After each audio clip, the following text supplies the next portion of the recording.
¿Qué hay? Buenos días.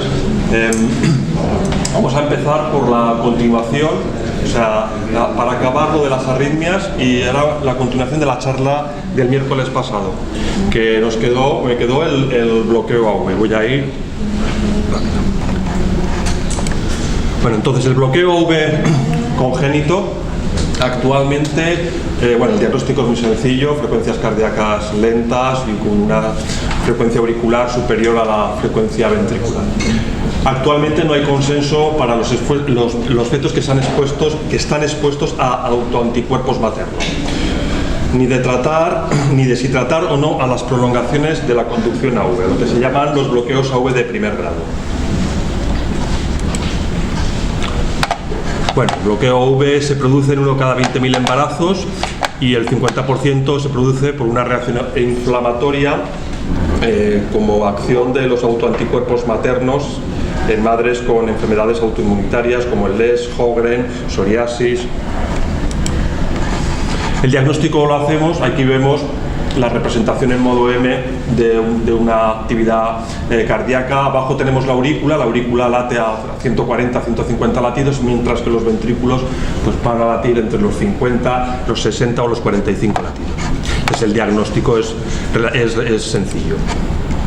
Aquí también tenemos una representación en modo M de lo que es el bloqueo AV. Las contracciones ventriculares arriba, con frecuencias que de 50 aproximadamente, esos son la mayoría.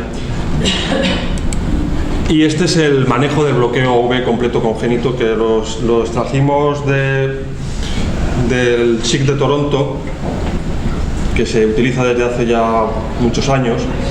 Entonces, con respecto al manejo, decir primero que solamente se empieza el tratamiento con corticoides, o sea, con dexametasona, cuando hay bloqueo AV. El asunto es cuando existe una madre que tiene, una señora que tiene autoanticuerpos positivos, pero sin embargo el feto está normal, en ritmo sinusal. Bueno, pues entonces esa señora tiene una probabilidad del 1 al 2% o sea, el feto tiene una probabilidad del 1 al 2% de padecer un bloqueo AV completo. ¿De acuerdo? Si nunca ha tenido fetos con bloqueo AV. ¿Antirolentrilar? ¿Las dos? Sí. ¿Una u otra o uno más que el otro? Porque hay quien dice que... Sí. Bueno, ahí el LA dicen que es superior, pero bueno. Entre el 1 y el 2%. Del 1 al 2%. La probabilidad de que esa mujer, de que ese feto venga con un bloqueo AV.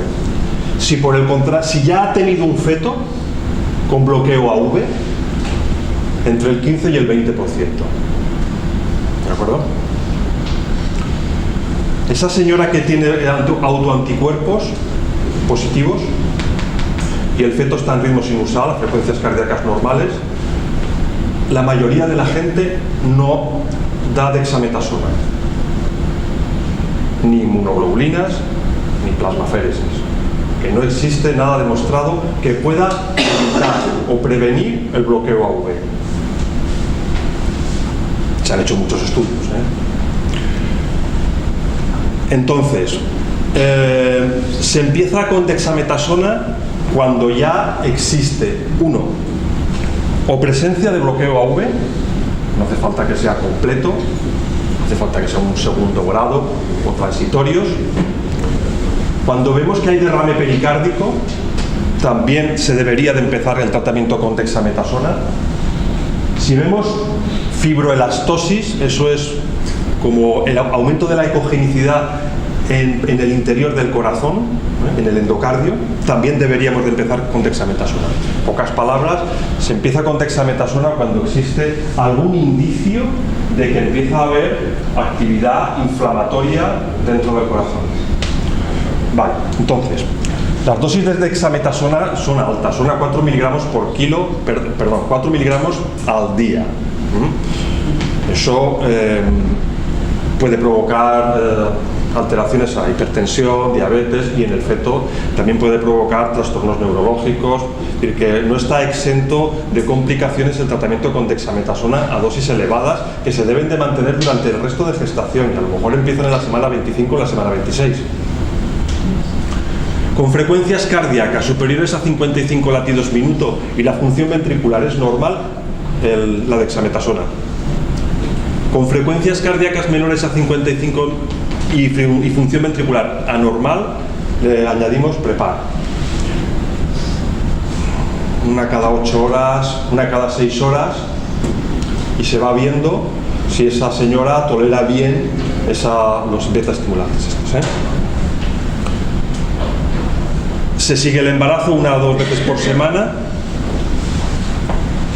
y si no hay incidencias, la función ventricular es normal y no hay hidros, el parto se deja acabar hasta el final y se hace parto cesárea sobre las 37 semanas. Si hay hidros, se hace cesárea y implantación de marcapasos. Miguel, cuando tienes antecedentes también le das dexametasona de un bloqueo AV completo en el eje anterior. Esa es la la mayoría de la gente no hace nada. O sea, es una señora, ayer vino el último bloqueo y entonces el niño ya tiene 4 meses, no le hemos puesto marcapasos, está a 55 latidos minuto y está perfecto. El ventrículo izquierdo está bien. Entonces, me preguntan, ¿nos vamos a quedar queremos tener otro niño? ¿Qué puede pasar? Pues ya no tienes el riesgo del 1% o el 2%, la madre parece que ya tienes, se te ha incrementado entre un 15 y un 20%. ¿Podemos hacer algo para prevenirlo? No está demostrado. Se han hecho plasmaféresis, se han hecho tratamientos con inmunoglobulinas y se ha hecho tratamiento con dexametasona. Desde mi punto de vista, quedarse de brazos cruzados, o sea, no sé cómo explicar, ¿no? Parece que el cuerpo te pide hacer algo. Con un 20% de riesgo realmente, la dexametasona actúa como un inmunosupresor, parecería razonable actuar mediante inmunosupresión. Y estoy recordando varios casos que hemos tenido aquí en la casa. Uno de sus síndrome de Sjögren más pesada que un... hicisteis plasmaféresis, efectivamente también, es decir, y dexametasona desde el principio, desde la semana 20 o 10 y tantas. Y en esos casos, en los que tienes anticuerpos positivos, que has tenido antecedente o no, pero tienes anticuerpos positivos y tiene una frecuencia cardíaca normal, en esos valdría la pena medir lo del PR para saber a qué casos realmente deberías tratar. Claro, sí, eso es lo que se intenta. Seguirlos desde la 18, por ejemplo. Pues el bloqueo se puede medir. Lo puedes predecir. Claro, esa es la pregunta. ¿Cuándo qué hacemos cuando tienes unos anticuerpos positivos y un anticuerpo anterior que ha tenido bloqueo? Y la mujer ahora, ¿desde cuándo? ¿Desde qué edad estacional? Los bloqueos empiezan a partir de la semana 21, semana 22, semana 23. Empieza a aparecer la lesión. Vale. Entonces lo que tú dices es, entonces no vamos a quedarse esperando a ver que venga y tal, podemos medir el PR. O sea, digamos, como una conducción a uno, se puede medir. O sea, grados iniciales de bloqueo, sin llegar a ser completo. Eso se puede hacer por ecografía. No está demostrado que la ecografía del PR sirva para, los trates y evite el bloqueo. Además, es muy difícil medir el PR, porque te vas un poquito de nada, o sea, ¿me entiendes? O sea, hay mucha variabilidad. No, yo lo hago con doble. Exacto. Pero con poquito que te vayas, enseguida te puedes ir a 0,12, 0,13. La verdad es que en esos casos, cuando ya han tenido un niño... Mi pregunta no es el que medir PRs ni nada, es cuando yo tengo que seguirla más estrictamente, claro, porque esa mujer no lo hace, tú sigues otra vez, la vuelves a ver y sigue tendremos un bien. Pues en principio, ¿para cuánto? No habría que hacer hasta que, bueno... No, pero ¿cuánto la sigo? A partir de la semana 33, 34, si no ha tenido... No, digo en intervalos, la placito todas las semanas para mirar. Sí, se hace un seguimiento semanal. Hemos empezado con la primera diapositiva que dice que puede aparecer, o sea, tú la ves normal y en 15 días la ves y ya está bloqueada.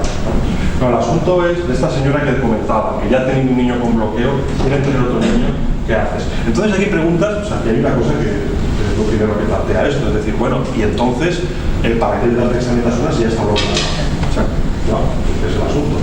Bueno, pues se le da dexametasona porque los autoanticuerpos provocan una reacción. Es que estos efectos, el corazón no solamente afecta al nodo AV y provoca bloqueo AV, sino que afecta al miocardio y puede provocar una miocardiopatía dilatada.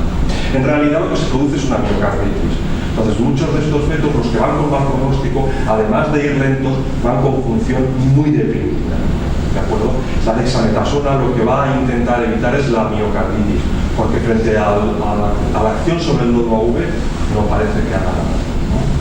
No obstante, yo vuelvo otra vez, a mí el cuerpo, para esa señora que quiere tener otro niño, que ya ha tenido uno y que tiene un 20% de probabilidades, pues en la semana, a lo mejor, y no se yo no sé, pero se le puede poner dexametasona en la semana 16 o 18, y oye, que asuma ella los riesgos de la hipertensión, de la diabetes y de los enfermedades. Esta dexametasona no son para dosis terapéutica. A dosis de 4 miligramos.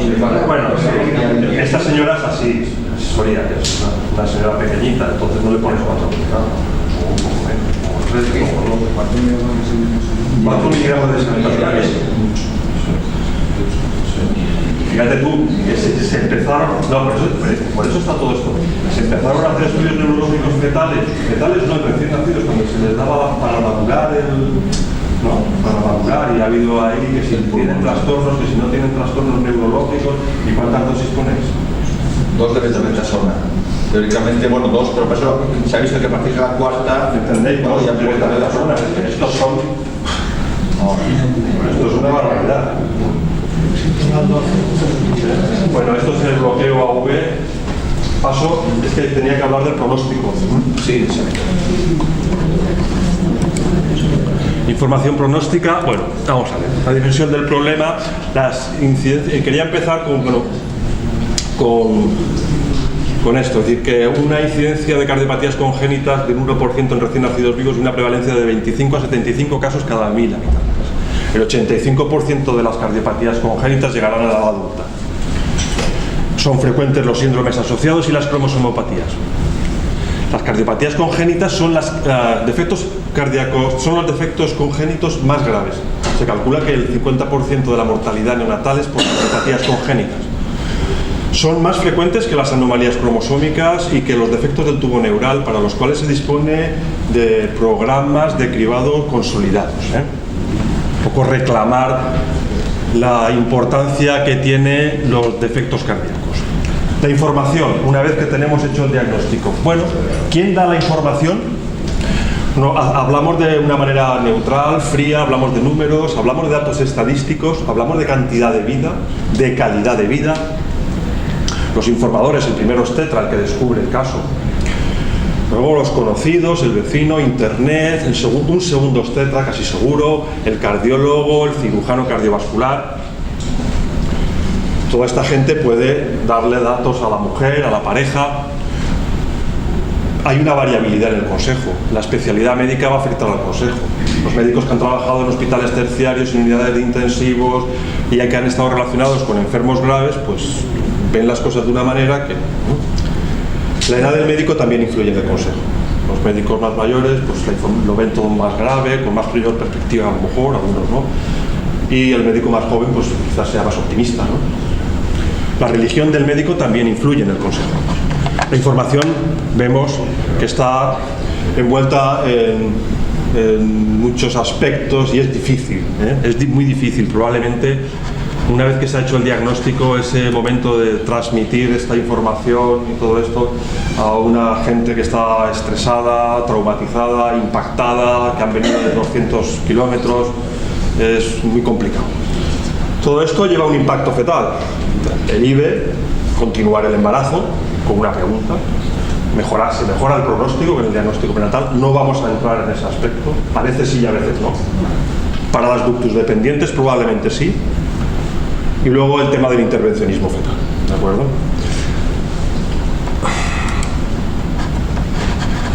Supervivencia. Bueno, ¿cómo objetivamos las cifras de supervivencia? Son números. ¿De qué hablamos? De resultados quirúrgicos, de mortalidad. Hoy en día no se muere nadie en quirófano. No se muere nadie en quirófano, eso no está claro. ¿Por qué? Porque hay ¿no? Porque si las cosas van mal, los pacientes salen con una oxigenación con una circulación extracorpórea pequeña, se le coloca en quirófano, sale del quirófano y se va a la UCI. En quirófano no se muere nadie, ¿no? No obstante, la mortalidad ha disminuido radicalmente. La mortalidad que entendemos quirúrgica, la mortalidad desde el día de la cirugía hasta que han pasado 30 días. Eso es lo como se concibe mortalidad quirúrgica. ¿Hablamos de eso? Hablamos de los datos publicados en otros centros que no son el nuestro, probablemente americanos. Hablamos de datos nuestros, de mortalidad quirúrgica nuestra, propios, están auditados, son reales. Hay diferentes periodos, no es lo mismo la cirugía cardíaca que se hacía en los años 80, la época heroica, los 90, el 2000. Las técnicas van cambiando cada 5 años. Los equipos quirúrgicos, aquí tenemos el tercer equipo quirúrgico en menos de 5 años. Los pacientes son muy heterogéneos y las series son cortas. No es algo que se pueda simplificar en una tabla o en un porcentaje, que es lo que piden muchas veces las parejas. Pero no obstante, las tablas se hacen. Esta tabla es una tabla muy popular, se hizo en Escandinavia con un montón de pacientes a largo tiempo y es una tabla de supervivencia. Por aquí arriba, la supervivencia de los defectos CIAS, CEYUVES, ductus, estenosis pulmonares, que más o menos tiene una supervivencia muy parecida o muy similar a la población general, que es la de arriba del todo. Pero luego ya vemos aquí estas tres, la de aquí abajo, que es los corazones univentriculares, que vemos a los 10 años el 50% pues sobrevive, el 50% ha fallecido. Las transposiciones, aquí vemos que un 70% a los 10 años sobreviven, un 30% ha fallecido, y las tetralogías de Fallot un 80% viven y un 20% han fallecido. Hablamos de porcentajes, es muy difícil para la gente entender los porcentajes, porque no pensamos en números, es muy difícil. Es muy frecuente decir, por ejemplo, ¿qué probabilidades tiene? Tú le dices el 50%, y es muy frecuente que el padre que está allí diga, pues está muy bien, o sea, ve una cifra buena, o sea, lo ve bien, o sea, ve que tiene muchas posibilidades, el 50%. Perdón, es cara o cruz. Entonces ya no, es muy complicado, si a ti te dicen el 70 o 80%, pensar en números. Sobre todo pensar en números en el ambiente en el que se encuentra la pareja. Se han hecho tablas, grupo diagnóstico, lesiones, pronósticos. En el grupo diagnóstico de aquí decimos, bueno, sí que sirven.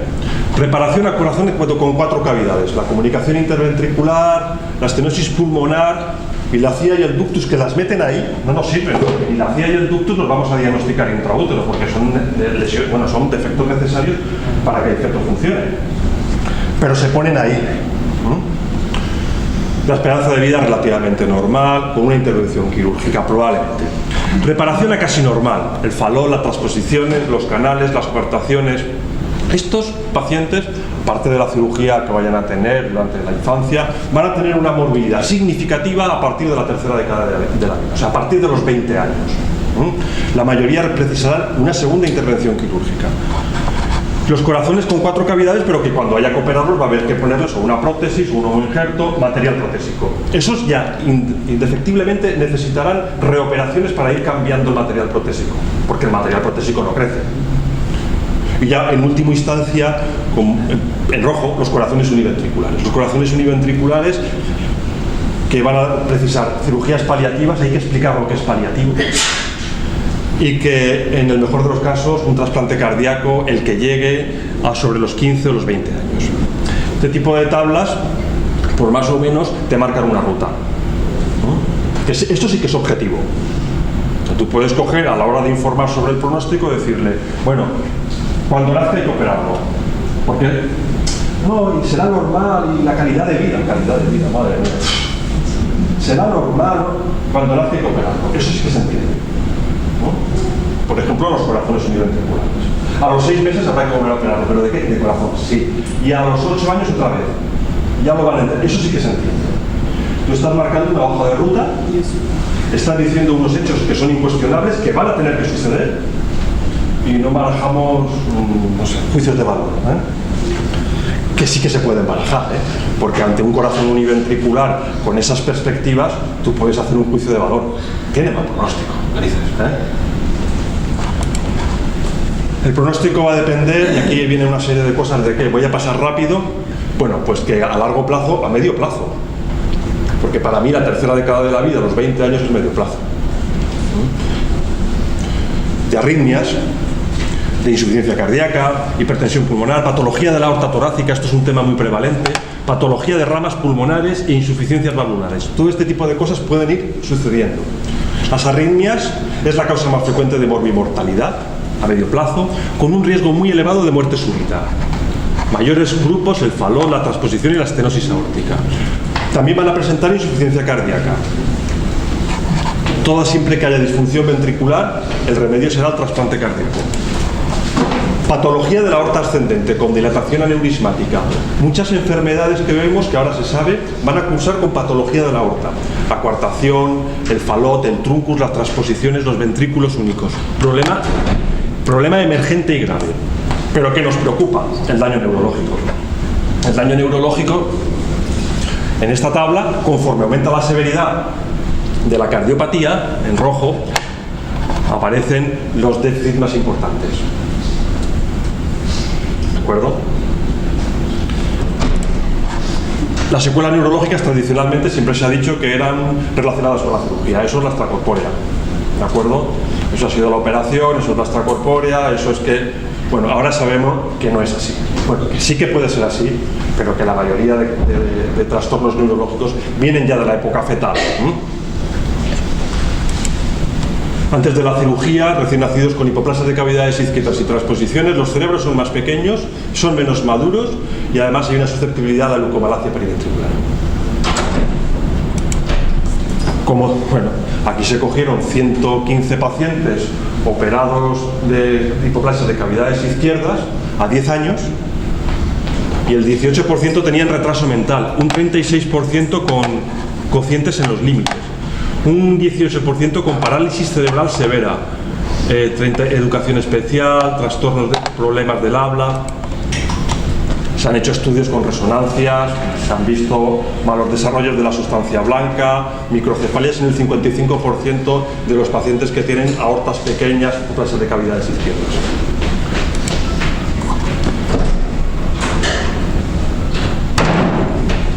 Ya pasamos del tema neurológico y ahora una a una, el síndrome de coartación. Pues el síndrome de coartación, que es la coartación, la hipoplasia de aorta, va a depender del grado de hipoplasia del arco aórtico. La cirugía se va a hacer en el momento que lo precise según la severidad, si hay síntomas en el periodo del recién nacido. Y si no, durante el primer año. El síndrome de coartación tiene secuelas como la recuartación, que es muy frecuente, el 20%, los aneurismas, la hipertensión arterial prácticamente a los 20 años, casi todos van a ser hipertensos. Es la cardiopatía congénita con más problemas vasculares, infartos, accidentes vasculares, aneurismas cerebrales. Hay un riesgo de paraplegia durante la cirugía y hay menor supervivencia clara. La tetralogía de Fallot. La tetralogía de Fallot fundamentalmente depende su pronóstico del tamaño de las arterias pulmonares. Si las arterias pulmonares son pequeñas, hipoplásicas o no existen, el pronóstico es malo. Luego, por supuesto, se asocian con cromosomopatías, el CACH22, otras malformaciones. Las cirugías. Cirugía va a necesitar una cirugía probable, si lo necesita en el periodo neonatal, una fístula paliativa, para ser reparado la corrección completa sobre los 6 meses, 12 meses. Y es muy probable, casi, a día de hoy, sobre la tercera década, a partir de los 20-25 años, otra reoperación con el objetivo de colocar una prótesis pulmonar, porque estos pacientes tienen insuficiencia pulmonar severa. Secuelas por la insuficiencia pulmonar severa, las dilataciones del ventrículo derecho, las distorsiones de las ramas pulmonares, las arritmias y la muerte súbita. Las transposiciones. El pronóstico de la transposición va a depender ¿de qué? De los defectos asociados. Hay CIV, hay coartación, hay obstrucción a los tractos de salida, empeora el pronóstico. Y hay una cosa importantísima en las transposiciones y que no se puede conocer en el periodo fetal, que son las anomalías coronarias. Hay anomalías coronarias que impiden lo que se llama la corrección anatómica, digamos, un poco la corrección que se hace, la reparación que se hace en la primera semana. Sí, y eso solamente se puede saber en quirófano. Si en quirófano se averigua que tiene una anomalía coronaria que impide esa operación, el paciente pasa a otro tipo de reparaciones paliativas con mal pronóstico a corto plazo. Entonces, claro, hay un factor de incertidumbre terrible cuando tú vas a informar sobre una transposición. Una transposición sin CIV, una transposición, como se dice, transposición simple. Como dice, no es una simple transposición, ¿no? Entonces, tú le dices, no, esto va a ir muy bien, tenemos una mortalidad del 5%, del 1%, puede que tenga algunos defectos que necesiten cateterismo, tal, pero en general, por supuesto, todos los problemas derivados de la circulación extracorpórea, pero en general pueden ir bien, ¿no? Pero claro, cuando tengas una anomalía coronaria, o sea, hay un factor tan pequeño que no se puede saber que te cambia por completo la vida. O sea, hay un momento en el cual se la juega el paciente. ¿Entiendes? En este tipo de cosas. O sea, se saben muchas cosas, pero hay muchas. El futuro depende de pequeños datos que en la época fetal no se pueden saber, ¿no? Y eso lo tiene que saber también la pareja. Los corazones univentriculares. Ahí, con corazones univentriculares, es siempre que existe un ventrículo izquierdo o derecho que sea pequeño, que no sirva. Ahí metemos la hipoplasia de cavidades izquierdas, el ventrículo único, la atresia tricúspide, la atresia pulmonar y el ventrículo derecho, y la atresia pulmonar con ventrículo derecho hipoplásico y el Epstein severo. Todos estos necesitarán lo que se llama cirugía paliativa. Paliativa, cirugía que se llama de Fontana. Bueno, entendiendo el Fontana. ¿Y qué es esto? Yo he hecho un dibujito. Pues es una cosa muy sencilla el Fontana. Es una cirugía prácticamente extracardíaca, es conectar la cava superior a la arteria pulmonar derecha y la cava inferior a la arteria pulmonar derecha. Bypaseando el corazón. La sangre va a entrar en las arterias pulmonares por babeo, o sea, no va a haber una bomba que meta la sangre, va a haber una diferencia, por muy poquitos milímetros de mercurio ya va a entrar la sangre ahí, si puede. Y tiene muchas complicaciones de este tipo de cirugía. Es una intolerancia al ejercicio, cianosis, disfunción hepática y cirrosis, casi todo.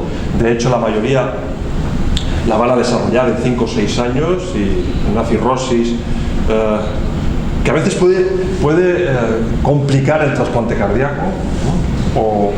o llevar al trasplante cardíaco no porque el corazón esté mal, sino porque se está dañando el hígado. Enteropatía pierde proteínas, lo que se produce es una congestión venosa brutal, porque claro, si tú conectas todo el retorno venoso sistémico a las arterias pulmonares sin una bomba que lo introduzca, pues entonces se ponen muy congestionados, ¿eh? Y el futuro, en el mejor de los casos, es el trasplante cardíaco. Bueno, el canal AV, en un 70% de los canales AV tendrán el síndrome de Down. La cirugía se hace sobre los 6 meses, pero el problema a largo plazo, la mayoría van a precisar una cirugía también sobre 15 años, sobre los 25 años, para colocar una prótesis mitral, ¿no? Bueno, como no todas las cardiopatías son iguales, habrá que agruparlas, y yo las he agrupado. Cardiopatías univentriculares. Me he permitido calificarlas de mal pronóstico. ¿Por qué? Porque son cirugías paliativas.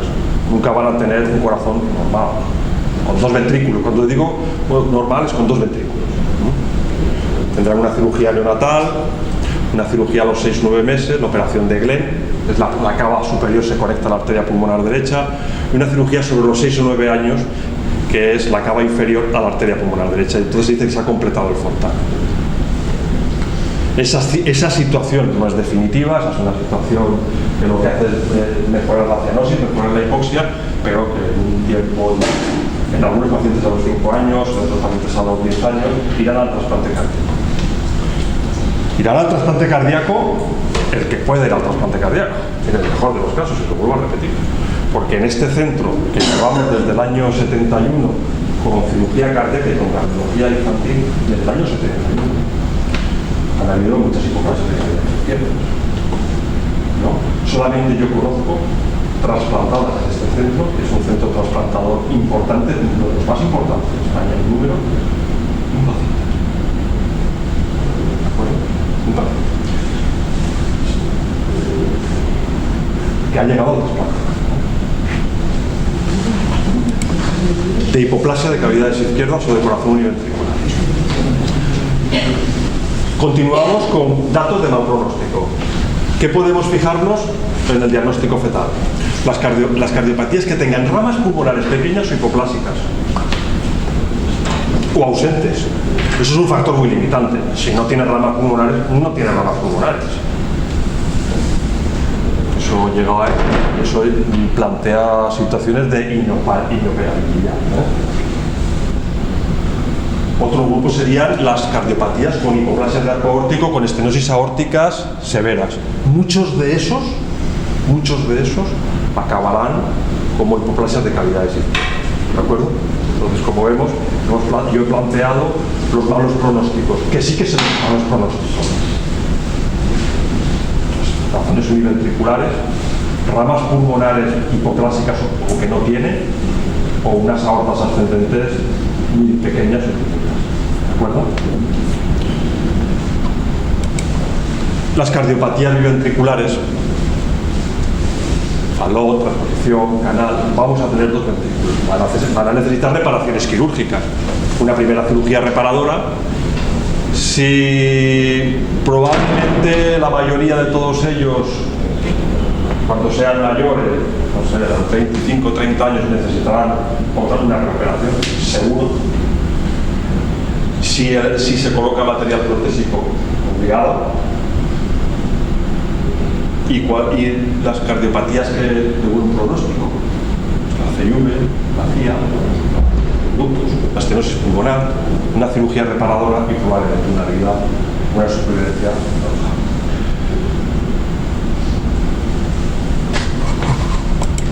Conclusiones.